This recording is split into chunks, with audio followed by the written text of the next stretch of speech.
Good morning students. शुक्रवार आज की कक्षा में हम लोग वाक्य लेखन का जो पाठ है उसको फिर से आज की कक्षा में हम लोग वाक्य लेखन जो हम लोग लिख रहे थे, जैसा कि हम लोगों ने सेकेंड टर्म से आपका वाक्य लेखन स्टार्ट किया था, शुरुआत किया था।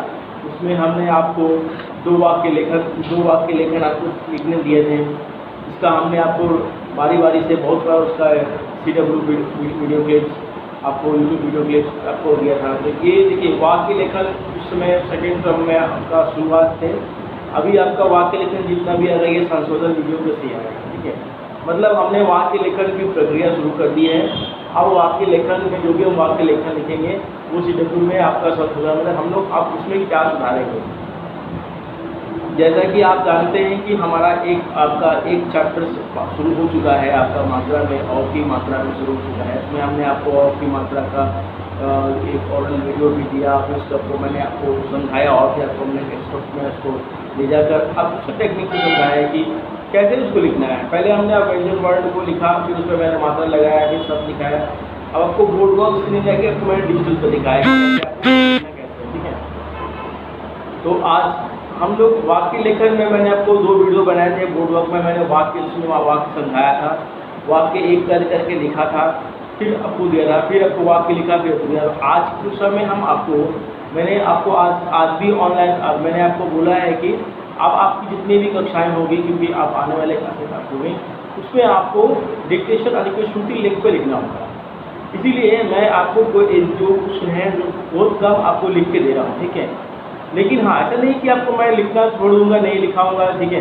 लेकिन कुछ क्या हो गया, पहले आपको सुनना होगा, फिर आपको समझना होगा, उसके बाद आप लिखिए, ठीक है। एक कहते हैं कि अच्छा लिखने के लिए अच्छा सुनना और बोलना भी जरूरी। अगर हम ठीक ढंग से उसका उच्चारण नहीं कर पाएंगे, ठीक ढंग से उसका हम प्रोनाउंसिएशन नहीं कर पाएंगे, तो हम ठीक से सही से सुन भी नहीं पाएंगे। और जब हम ना सही से बोल पाएंगे, ना सुन पाएंगे, तो सही से लिख नहीं पाएंगे। तो इसके साथ साथ में देखिए, सबसे ना आप सही से नहीं बोल रहे हैं, सही से नहीं सुन रहे हैं, सही से लिख ले रहे हैं, तो इसका सबसे ज़्यादा असर क्या पड़ता है, ये सबसे ज़्यादा उपयोग किसका होता है। सही बोलने के लिए सही सुनना पड़ेगा और सही लिखने के लिए भी सही सुनना पड़ता है। लेकिन अगर इन सभी को अगर हमको सही करना है, बोलना लिखना पढ़ना सुनना सब कुछ को सही करना है, तो हम अपने मन में जो हम करते हैं, जो हमको बोलना है, जो हमको ग्रामर सीखना है, कैसे उसका उच्चारण होगा, इसको सबसे पहले आपको क्लियर करना होगा। क्योंकि जब भी हम कुछ बोलते हैं तो हमारे मन में पहले उस चीज़ को हम सोचते हैं, ऐसा नहीं कि धड़ाक से बोल देते हैं, उसको हम सोचते समझते हैं कि बोलना क्या है। चाहे आप इंग्लिश में बात कर रहे हो, या हिंदी में बात कर रहे हो, या बांग्ला में बात कर रहे हो, तो सभी में हम बोलते हैं। और बोलने के लिए हम क्या करते हैं, शब्दों का गठन करते हैं और उसके साथ साथ में और भी शब्द लगाते हैं, और भी शब्द लगाते हैं। ऐसे लगाकर हम एक पूरा लाइन बोलते हैं।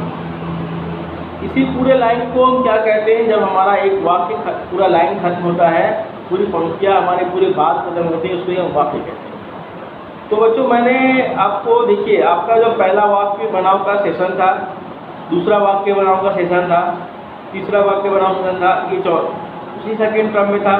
CW रिविजन था, ये आपका फिर से आपका वाक्य बनाओ सेशन है। तो मैं वो क्यों समझा रहा हूँ, क्योंकि ये आप जितने भी वाक्य बनाए होंगे वो CW के साथ साथ संशोधन है। मतलब हम क्या पढ़ें और आपको क्या समझाना है। जो हम पहले पढ़ चुके हैं वो तो CW था, लेकिन अब जो हम लोग करेंगे वो हमारा उसके बाद में संशोधन। आप एग्जाम दिए, आप लिखे, वाक्य बनाए, सब कुछ किए, अब कहाँ गलतियाँ हुई उसको वाक्य लेखन। क्योंकि वाक्य लेखन एक किताब में और आपके वाक्य लेखन में दोनों में फर्क होता है, ठीक है। तो इसी चीज़ को आपको मिटाना है। और वाक्य लेखन सबसे महत्वपूर्ण चीज़ें आपका आगे छोटे कक्षाओं में उसको समझना है और उसको तक आप नहीं करें, क्योंकि आपने सब को पढ़ ही लिया है, अक्षर का ज्ञान आपको हो चुका है, ठीक है। अब आपको शब्द पढ़ेंगे, शब्द से एक शब्द से समझेंगे। मैं फिर जा रहा हूँ कि वाक्य क्या है। जब आप पहले अक्षर सीखते हैं, का वर्णमाला में रहते हैं, इसलिए वर्णमाला से शब्द बनता है, उसका फोनिक उच्चारण बनता है। उसके बाद आपका आते हैं आप मात्रा में वाक्य 2 अक्षर 3 अक्षर वाले आते हैं। साउंड बेस्ड शब्द आते हैं, तब क्या होता है आप लेटर्स के साथ में मिला कर सीखते हैं। उसके बाद आपकी मात्रा आती है। तो अब कहाँ से पहले आप अक्षर में देखो वर्ड सीखे, वर्ड से आपने वर्ड 2 अक्षर 3 अक्षर शब्द सीखे आपके, उसके बाद आप मात्रा वाला सीखे। तो इसके बाद क्या है कि इसके बाद आपका धीरे धीरे आपके वर्ड के शब्द की बनावट सही हुई। अब आप क्या हुआ, एक शब्द सीख चुके क्योंकि अब मात्रा के आधे भाग में आ चुके हैं। अब आप शब्द के साथ में पीछे जितने शब्द को पढ़े हैं उसको यहाँ लगाएंगे और उसको आगे बढ़ाते जाएंगे। तो इसी क्रम में जितने भी शब्द आप लगाएंगे, ठीक है, वो बढ़ता जाएगा। जैसे मान लीजिए कि आपने पहले पढ़ा था क, ठीक है, उसके बाद क खा आपने पढ़ा, मान लीजिए क ब क 2 अक्षर हो गए। रा में आकर राम, चल, राम कब चल, ये राम अब चल। तो देखिए ये वाक्य हो गई सेंटेंस। तो हम जब सेंटेंस को जब हम एक वर्ड से दूसरे वर्ड तीसरे वर्ड में आगे जाते हैं, तब हमारा क्या होता है, एक शब्द 2 शब्द आगे बढ़ता जाता है। इन्हीं शब्दों को जब हम एक लाइन में, पंक्ति में बारी बारी एक क्रम में लगाते हैं, इसी क्रम में बने हुए एक सेंटेंस कहते हैं। इसको वाक्य कहते हैं। अब वाक्य क्या है कि वाक्य, तो अब मैंने आपको बोला कि ठीक है शब्द आपको पढ़ा देंगे, सब सीख के जाइए, लेकिन नहीं, ऐसा नहीं है। आप जिस शब्द का प्रयोग कर रहे हैं, आप जिस शब्द को आप सीख रहे हैं, जिस शब्द को आप कर रहे हैं, जो बारी बारी स्टेप बाय स्टेप लगा रहे हैं, राम घर चल, ठीक है, तो इसका एक सीक्वेंस होता है, कतार होती है। ऐसा नहीं कि आप उल्टा पुल्टा लगा दिया, राम घर चल, आप घर पहले लगा दिया, राम पहले लगा दिया, नहीं। इसमें क्या होता है कि जब एक सेंटेंस का हो रहा है तो उसके जो वर्ड्स जो होंगे वाक्य लेखन में, वो आपका एक क्रम में जाएगा और उसका एक अर्थ निकालेगा। हमने पिछले कक्षाओं में हमने पढ़ा था कि इस पर आम पढ़े थे और सेब पढ़े थे, उस पर हमने 2 कविता पढ़े थे और बाकी आपका जो किताब में था उसमें वाक्य पढ़े। आज इस बार हम लोगों ने अभी तक ओ की मात्रा पढ़ी है, उसमें हमने स्पेलिंग पढ़ा है और उस में हमने एक वाक्य पढ़ा है। तो आज हम जो वाक्य लेखन करेंगे वो वाक्य लेखन होगा मेरी माँ पे, ठीक है। मेरी माँ पे हम वाक्य लेखन करेंगे। तो कैसे करेंगे, आपके पास में इस बार हमने आपको कुछ बदलाव किया है कि इस बार आपके पास पहले 2 वाक्य लेखन था, अब आपको 4 वाक्य लेखन करना होगा। तो आपको होगा जो सिंपल टॉपिक पे विषय पे दिया रहेगा और 2 आपको एक पिक्चर पे दिया रहेगा कि आप पिक्चर को देखेंगे। ये किसी टॉपिक पर लिखना बहुत ही मुश्किल होता है, पहले उसके बारे में आप जानेंगे तब आप लिखेंगे। इसलिए आपको मैं मेरी माँ पे दिया, तो देखिए माँ जब दिए कि तो माँ आपका एक टॉपिक भी हो सकता है और एक पिक्चर भी हो सकता है, क्योंकि इसको आप दोनों तरह से देख सकते हैं। कैसे देख सकते हैं में कि आपकी माँ आपके सामने हमेशा प्रेजेंट रहती है, तो ये आपका चित्र आंकलन हो गया और आपको ये टॉपिक भी हो सकता, टॉपिक भी दे जा सकता है, तो आप बिल्कुल भी इसको ले सकते हैं। इसीलिए बहुत सोच विचार करके ये आपको एक टॉपिक दिया जो आपका दोनों हो सकता है, चित्र वर्णन भी हो सकता है और आपका टॉपिक भी होता है। लेकिन अभी आपको करना है इसमें टॉपिक पे, विषय पे करना है।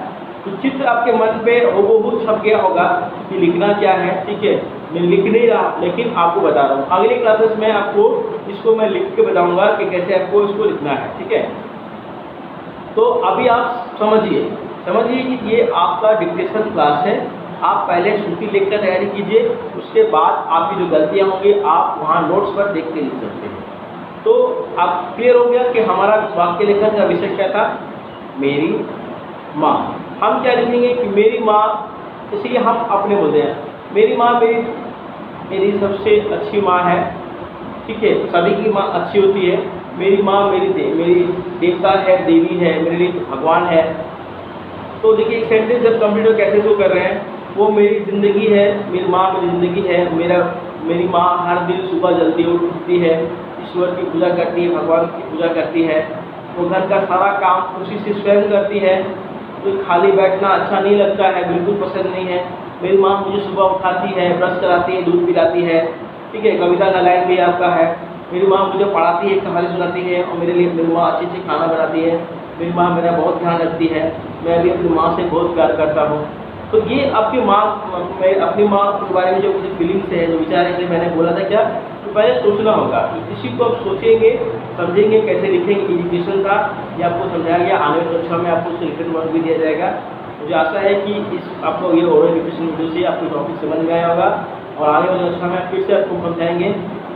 तो वीडियो के माध्यम हो या नोट्स के माध्यम हो फिर से आपको गाइड करेंगे। तो धन्यवाद, मिलते हैं अगली कक्षा में अगले नए वाक्य से।